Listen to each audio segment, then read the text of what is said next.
No, se fue dando. ধরেই নেওয়া হচ্ছে মেসি খেলে ফেলেছেন নিজের শেষ বিশ্বকাপ। জাতীয় দলে মেসির শেষ ম্যাচ আয়োজন নিয়ে তোড়জোড় আর্জেন্টিনা ফুটবল অ্যাসোসিয়েশনের। মেসি অবসরের সম্ভাব্য তারিখ জানালেই সর্বকালের অন্যতম সেরা এই ফুটবলারের বিদায়ী ম্যাচ আয়োজন করবে এএফএ। তবে ফুটবল প্রেমীদের জন্য বড় সুখবর, শিগগিরই অবসর নিচ্ছেন না মেসি।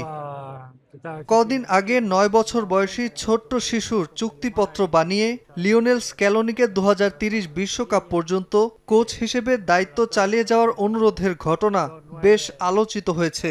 আর এবার মেসিকে ২০৩০ বিশ্বকাপ খেলার অনুরোধ জানিয়ে চিঠি লিখতে যাচ্ছেন সাবেক বলিভিয়ান ফুটবলার মার্কো এচেভেরি।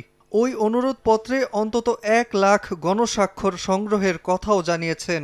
এচেভেরির মতে, মেসিকে বিদায় জানানোর জন্য প্রস্তুত নয় ফুটবল বিশ্ব। তার আশা মেসিও শুনবেন কোটি ভক্তের হৃদয়ের আকুতি। আমি তাকে পরবর্তী বিশ্বকাপে দেখতে চাই। স্বস্তির খবর, সে এখনও অবসর নেয়নি। অবশ্যই তাকে পরের বিশ্বকাপে ফিরতে হবে। এবার ৩৯ বছর বয়সী মেসির পারফরম্যান্স ছিল অসাধারণ। একটি চিঠিতে গোটা বিশ্ব থেকে স্বাক্ষর নেওয়া হবে মেসির অবসর ঠেকাতে। একবার ভেবে দেখুন, মেসি ছাড়া ফুটবল বিশ্ব সত্যি আর আগের মতো থাকবে না।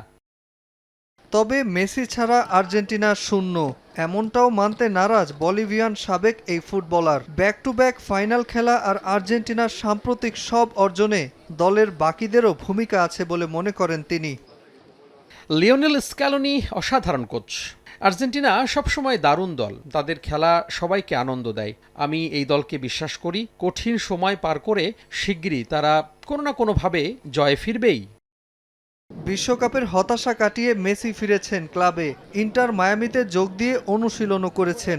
শিগগিরই মাঠে ফিরবেন এমএলএসে। বাস্তবতা বলছে ২০৩০ বিশ্বকাপে মেসির খেলা অনেকটা অসম্ভব হলেও আরও একবার কোপা আমেরিকায় দেখা যেতে পারে ফুটবল জাদুকরের পায়ের জাদু। নাজমুল হাসান পুলক, সময় সংবাদ।